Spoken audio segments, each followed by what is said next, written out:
Один раз в жизни счастье стучит в дверь каждого, но часто этот каждый сидит в соседнем кабаке и не слышит стука.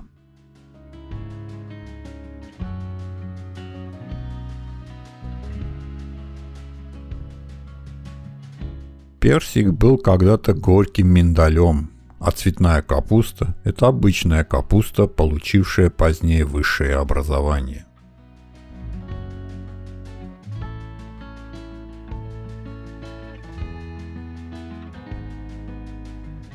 Сначала добудьте факты, а затем на досуге можете ими поиграть.